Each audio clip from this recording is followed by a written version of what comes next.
Selamat malam, saudara-saudaraku semua.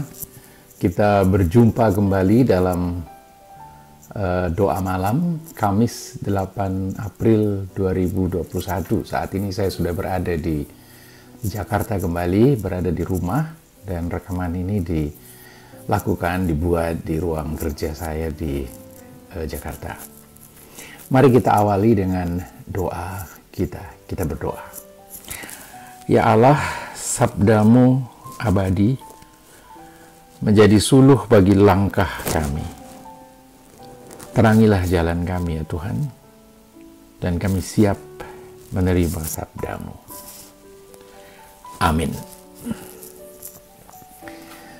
Sore ini atau malam ini, bacaan Alkitab kita ditentukan dari Mazmur 133.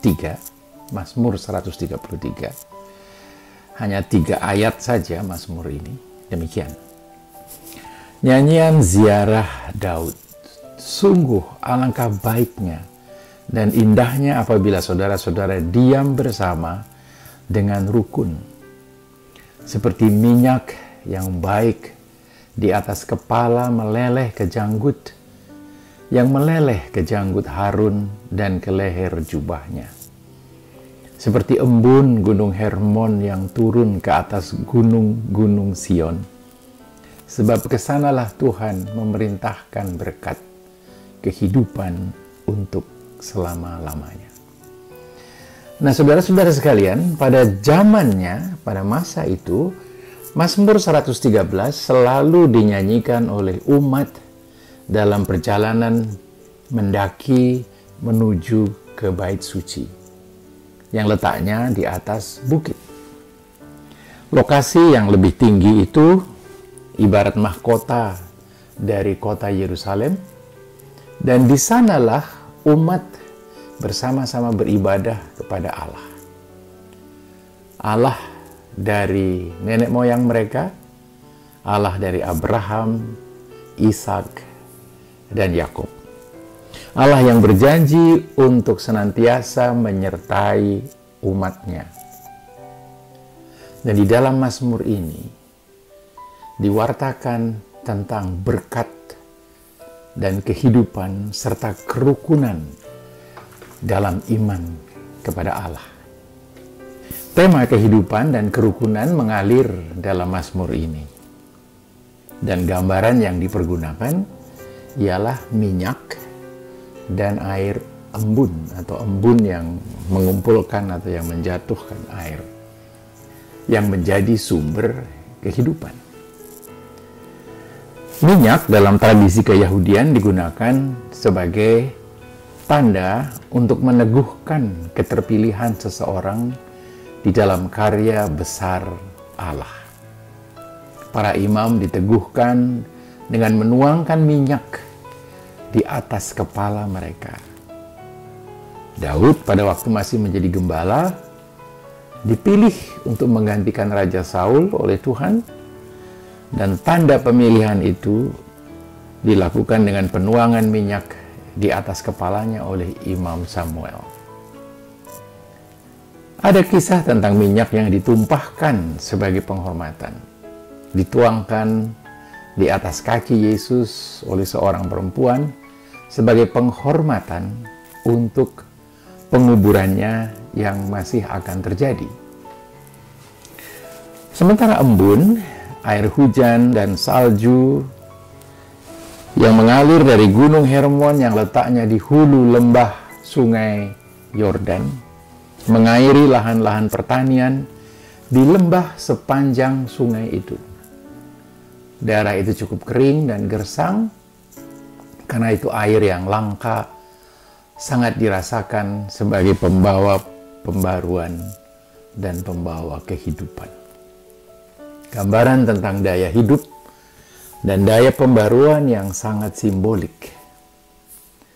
Nah, kalau kita perhatikan saudara sekalian, dalam Perjanjian Lama, Bait Suci menduduki tempat yang sentral dalam ritus peribadahan orang-orang Yahudi.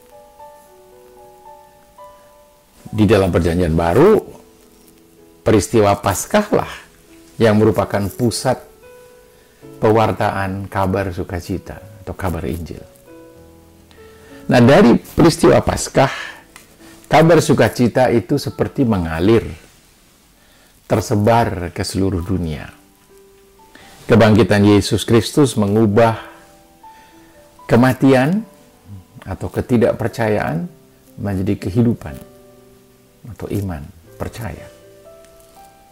Berbahagialah mereka yang tidak melihat namun percaya, kata Yesus kepada Thomas. Paskah mengubah kematian kepada kehidupan yang sejati bersama Dia yang bangkit. Dan peristiwa Paskah juga mempersatukan kita, para umat Tuhan ini, dalam iman, pengharapan, dan cinta kasih. Pada peristiwa Paskah, kita menyaksikan bahwa ungkapan kedukaan para murid perempuan yang pada pagi buta itu datang ke kubur untuk merawat jasad Yesus, berubah mendadak menjadi pengharapan yang mengalir keluar dari kubur kosong itu. Kematian yang memisahkan manusia dari orang yang dikasihi telah berubah menjadi sebuah harapan dan janji kehidupan lestari bersama Dia yang bangkit, hidup bersama Dia untuk selama-lamanya. Di dalam kebangkitan Kristus, Yesus, kematian tidak lagi menjadi hal yang memisahkan kita dari para kekasih yang telah mendahului kita. Tetapi justru di dalam Dia yang bangkit, kita dipersatukan. Bahkan setiap orang percaya dipersatukan dalam apa yang disebut sebagai persekutuan orang-orang kudus, baik kita yang masih hidup maupun yang sudah mati, dan hidup di dalam Dia mengatasi jarak dan waktu.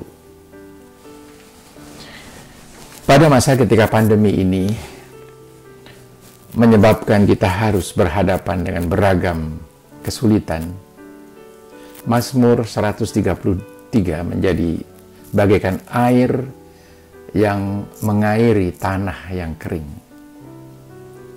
Bagi komunitas yang terancam konflik dan perpecahan, maka Mazmur ini membawa pengharapan dan janji kepada persaudaraan dan persatuan di dalam Tuhan. Bagi mereka yang hidup dalam kelangkaan segala sesuatu, maka Mazmur ini menyampaikan kabar baik bahwa Allah mengasihi kita semua dengan berkelimpahan, dan Allah tidak menahan apapun. Amin. Mari kita berdoa. Ya Tuhan, sabda-Mu kiranya memampukan kami semua untuk menghayati aliran daya hidup dan pembaruan dari Kristus yang bangkit. Dan kiranya terang-Mu menguatkan iman, pengharapan, dan kasih kami dalam menapaki hari-hari kami yang dipenuhi 1001 tantangan. Dan kiranya aliran kehidupan yang bersumber pada peristiwa kebangkitan-Mu itu mempersatukan kami dengan para kekasih kami yang telah mendahului kami di dalam kemuliaan-Mu yang tidak terpisahkan oleh waktu dan jarak. Biarlah semangat Paskah memenuhi dan mengisi hati, jiwa, dan akal budi kami, sehingga melalui kiprah kami menjadi pewarta-pewarta kehidupan yang berpengharapan dan pewarta kerukunan di dalam kebersamaan dengan Kristus yang telah bangkit. Amin. Saudara-saudara sekalian, selamat malam, selamat beristirahat, dan kasih karunia Tuhan sertamu senantiasa.